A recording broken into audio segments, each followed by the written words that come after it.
நான் நம்ம Sadasivam MLA, Mettur MLA, நான் 2014 அங்கே எம்பியா இருந்தேன். நான் தருமபுரி எம்பி, மேட்டூர் தொகுதி, அந்த தொகுதி என்னுடைய எம்பி தொகுதியில் வந்தது.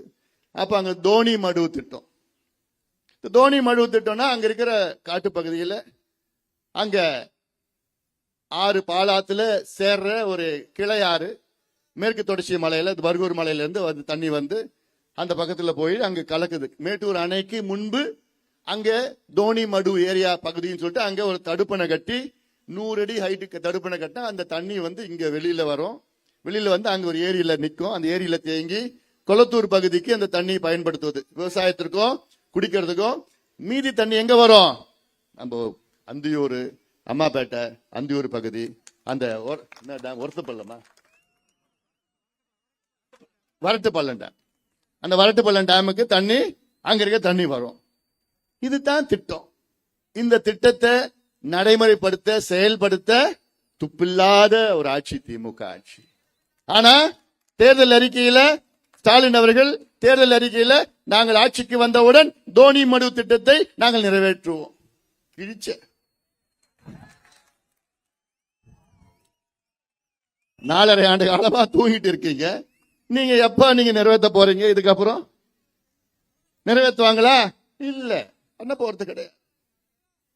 அத்திக்கடவு அவிநாசி திட்டம், அந்த திட்டமும் இன்னைக்கு முழுமை அடையல.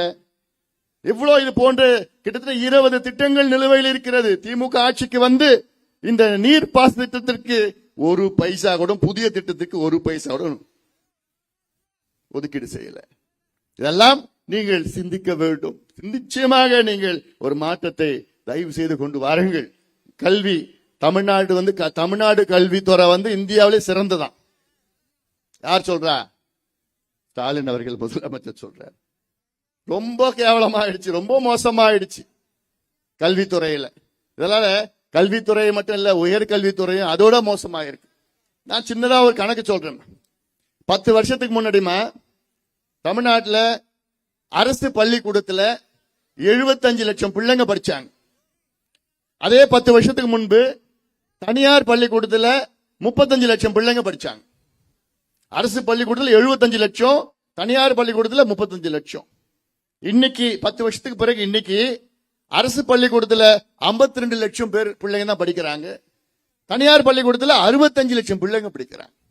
இதுல என்ன வேடிக்கை தெரியுமா? அரசு பள்ளிக்கூடம் எவ்வளவு இருக்கு தெரியுமா? 37,500 அரசு பள்ளிக்கூடங்கள் இருக்கு. தனியார் பள்ளிக்கூடம் எவ்வளவு தெரியுமா இருக்கு? வெறும் 12,500 தனியார் பள்ளிக்கூடங்கள். 12,500 தனியார் பள்ளிக்கூடத்துல 65 லட்சம் பிள்ளைங்க படிக்கிறாங்க. 37,500 அரசு பள்ளிக்கூடத்துல 52 லட்சம் பிள்ளைங்க தான் படிக்கிறாங்கன்னா என்ன அர்த்தம்னா, யாருமே பள்ளிக்கூடத்துல சேர்க்கறதில்ல அரசு பள்ளிக்கூடத்துல. பிறகு எப்படி? ஆசிரியர் கிடையாது, வகுப்பறை கிடையாது, பாடம் கிடையாது, எதுவும் கிடையாது, ஆசிரியர்கள் கிடையாது. 1 லட்சம் வகுப்பறையிலே ஆசிரியர்கள் கிடையாது. தொடக்கப்பள்ளின்னு இருக்கு, 1ஆவதுல இருந்து 5ஆவது வரைக்கும் தொடக்கப்பள்ளி. 4000 தொடக்கப்பள்ளியில ஒரே ஒரு ஆசிரியர் தான் இருக்கிறார். அந்த ஒரு ஆசிரியர் தான் 1ஆவது, 2ஆவது, 3ஆவது, 4ஆவது, 5ஆவது. 5 கிளாஸுக்கு ஒரு வாத்தியார்.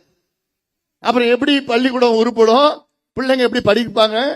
ஆனா தமிழ்நாடு, இந்தியாவிலே தமிழ்நாடு கல்வியில சிறந்ததான். விளம்பர அரசு, விளம்பர அரசு. கல்லூரி இதோட மோசம்.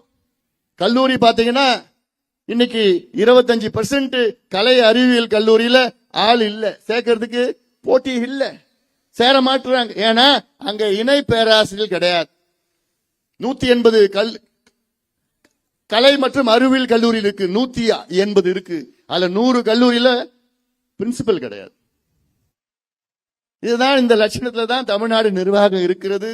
எது எடுத்தாலும் தோல்வி அடைந்திருக்கிறது, தோல்வி அடைந்திருக்கிறது தமிழக அரசு, திமுக அரசு.